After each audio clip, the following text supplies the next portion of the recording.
Today, I'm going to explain a drama thriller film called Deadly Illusions.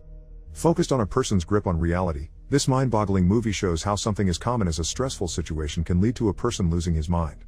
Spoilers ahead. Watch out and take care. New York Times best-selling author, Mary Morrison, is happily married to Tom Morrison. With a loving husband, 2 beautiful children, and a successful career, Mary can't ask for more. After dropping off her twins at school one day, Mary is visited by her publisher, Kiyiki, and his associate, Darlene.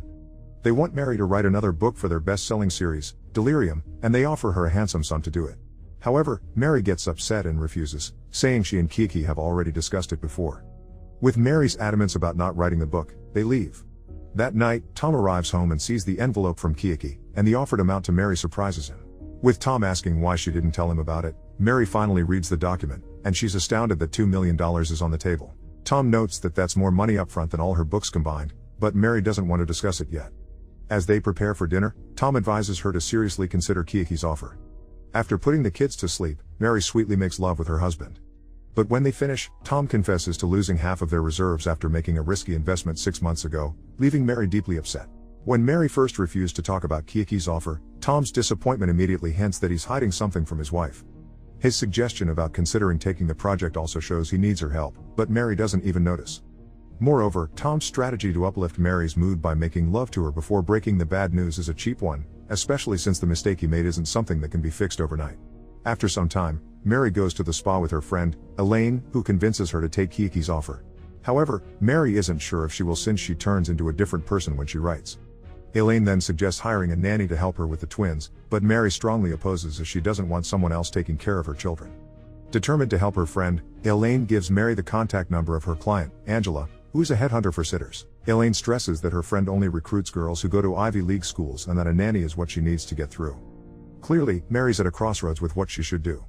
Accepting Kiyiki's offers the answer to her current financial struggles, but as she hinted, she seems to struggle with her mental health when writing. A nanny could help her, but her motherly instinct to put her children first comes out. To see any sort of resolution, something's gotta give, and from the looks of it, it's going to be Mary. When Mary visits Angela in her office, Angela gives her a tour of the place.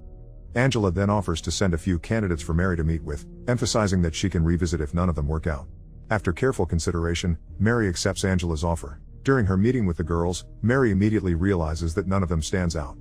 She tells Tom about her interview, and she worries that hiring a nanny isn't a good idea. Still, Tom reminds her that she won't be able to handle everything on her own. Tom also adds that having a nanny might be good for the kids, but when Mary says she can't picture anyone taking care of her children the way she does, her husband assures her no one can replace her.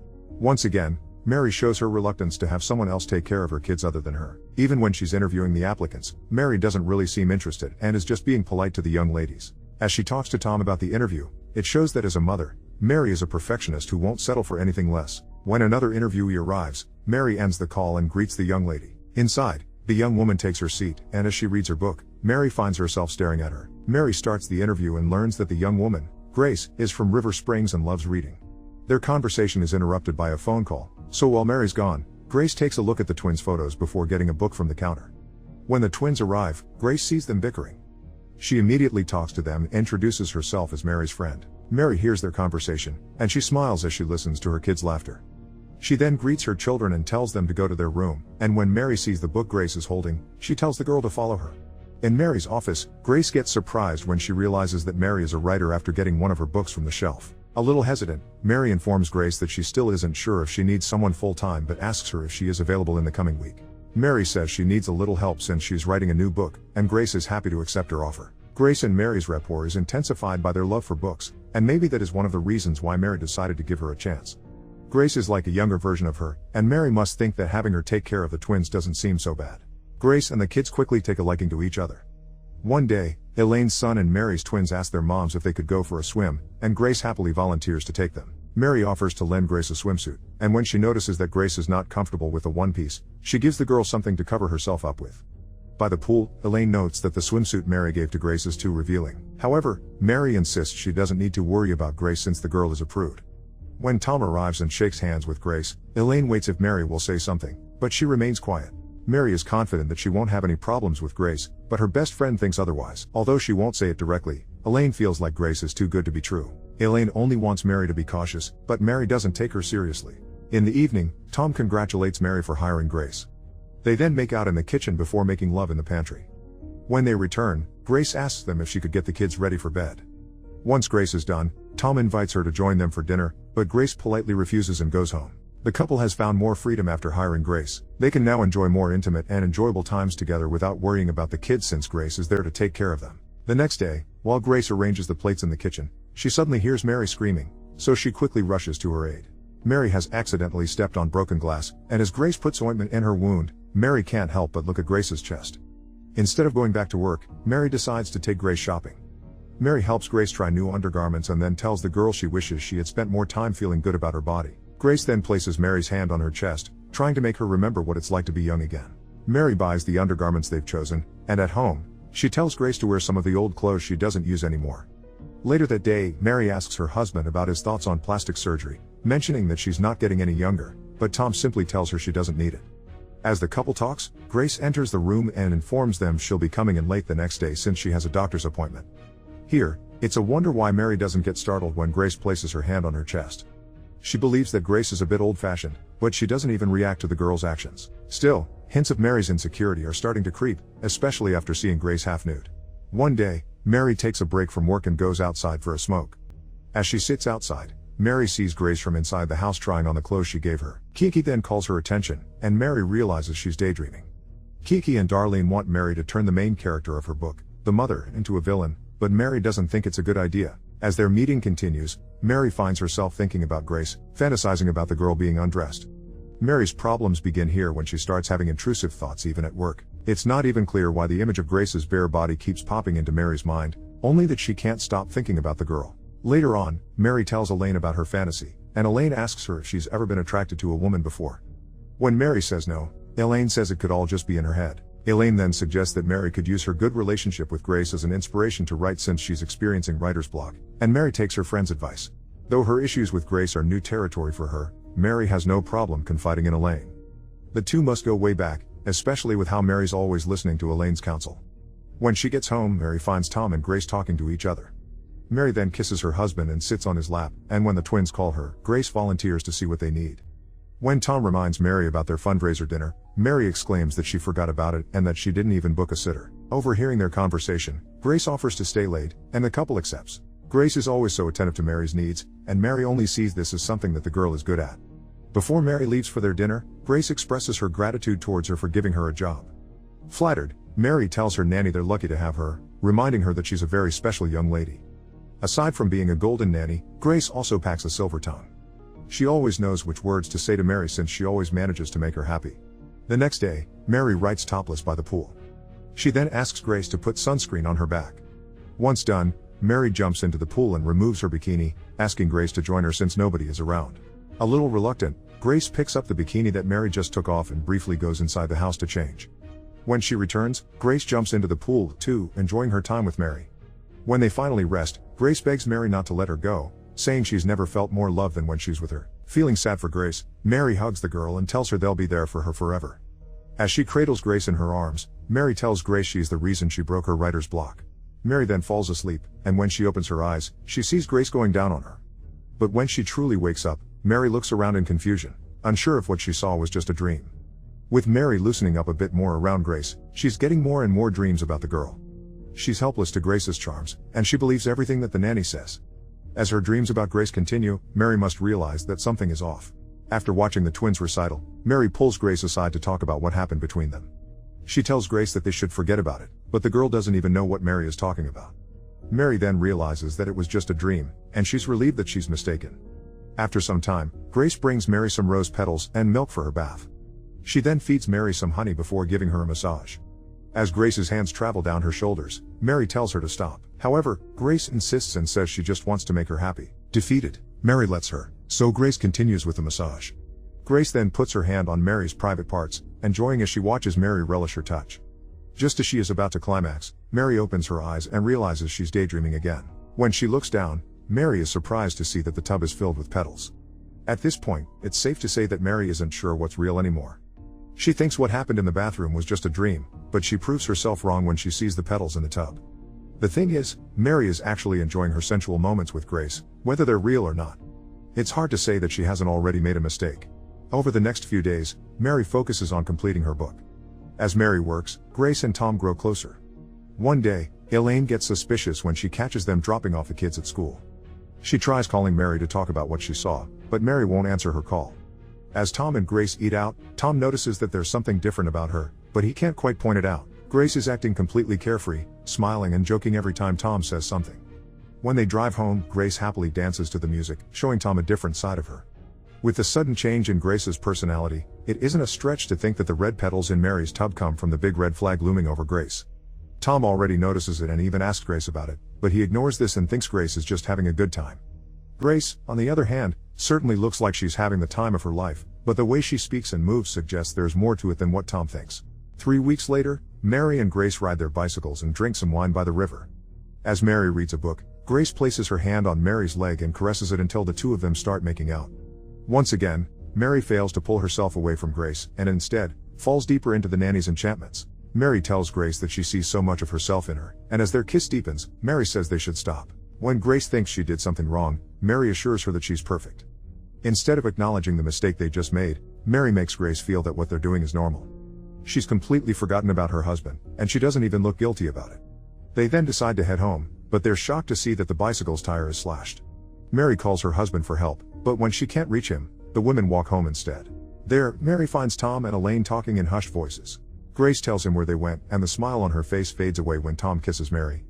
Elaine then pulls Mary aside, subtly warning her that Tom might be fooling around with Grace, but Mary defends her nanny and calls Elaine paranoid. Mary asks Elaine what she and Tom were talking about, but Elaine doesn't answer when she sees Grace approaching them.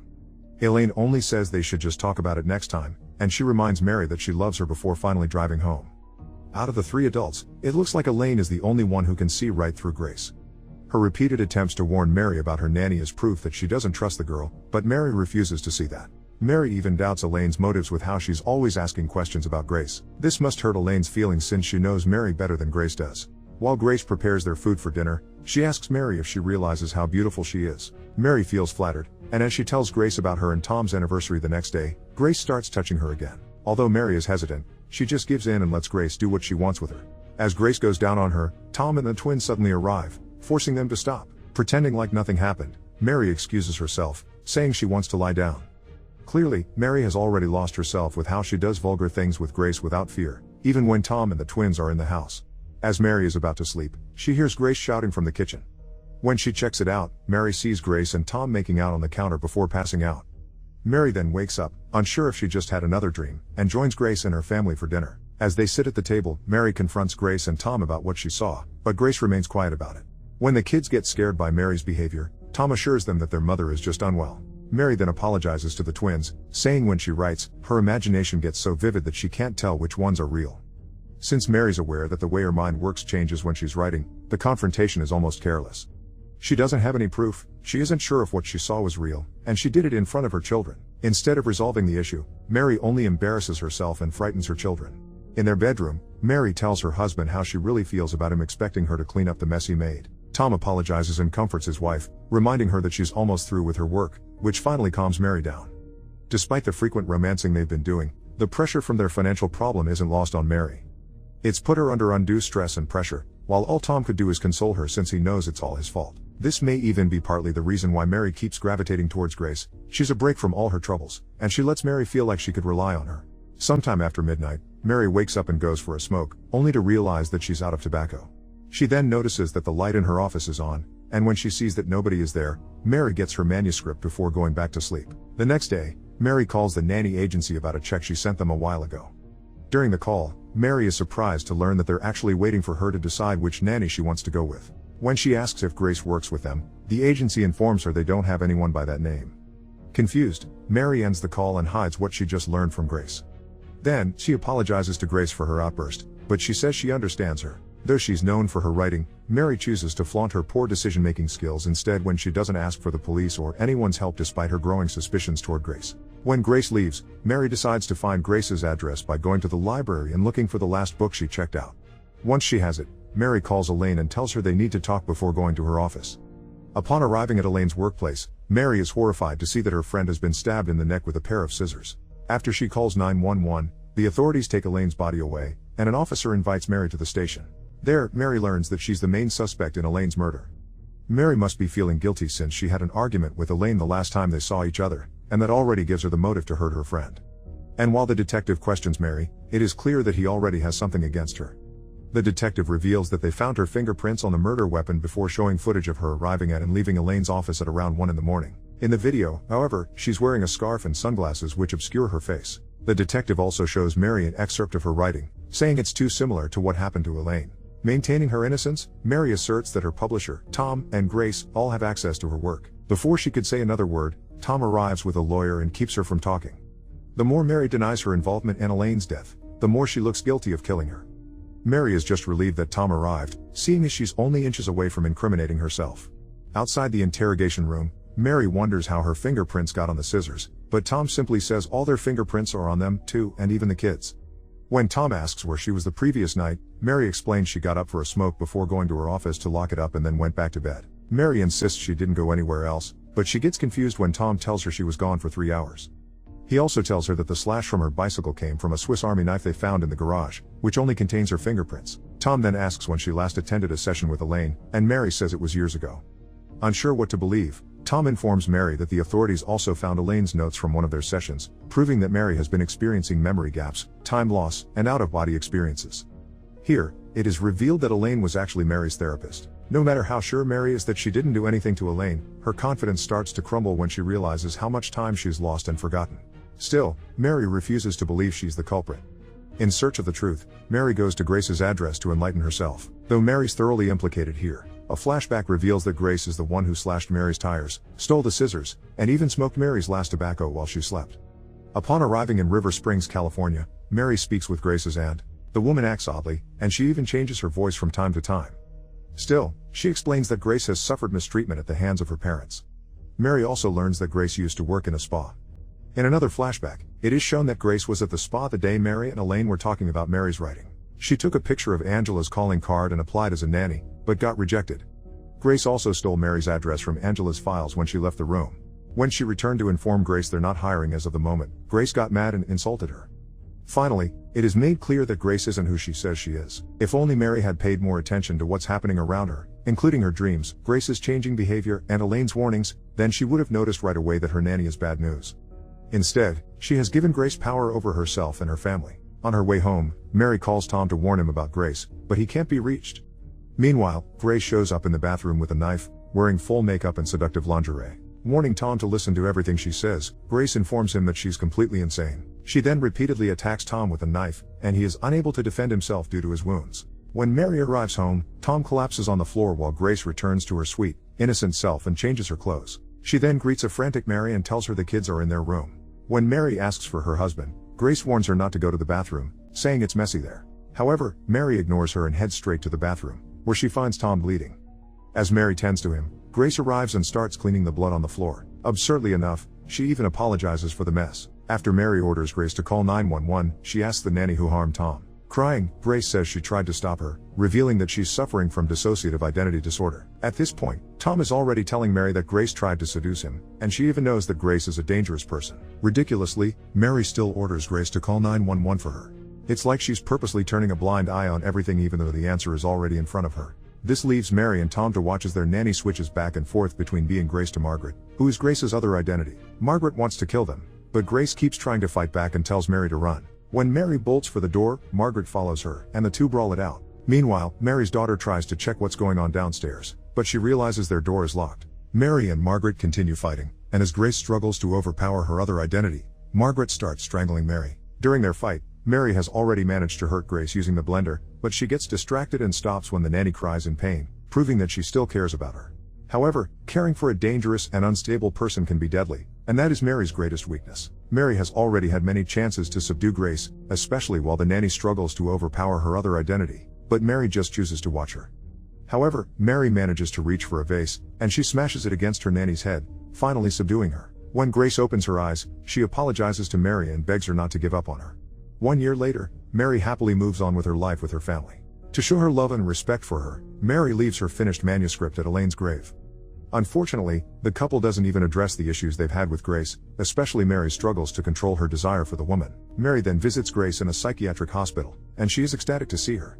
They start playing a card game, and when Mary leaves, She is seen wearing a scarf and sunglasses, looking exactly like the woman who emerged from Elaine's office when she was murdered. This leaves the question of whether it's really Mary who gets out of the hospital or Grace in disguise. The movie itself leaves many unanswered questions, like where Mary was during those 3 hours she got out of bed and how real her romantic relationship with Grace was. It remains unclear which events are just a figment of Mary's imagination and which ones are not. Thank you for watching.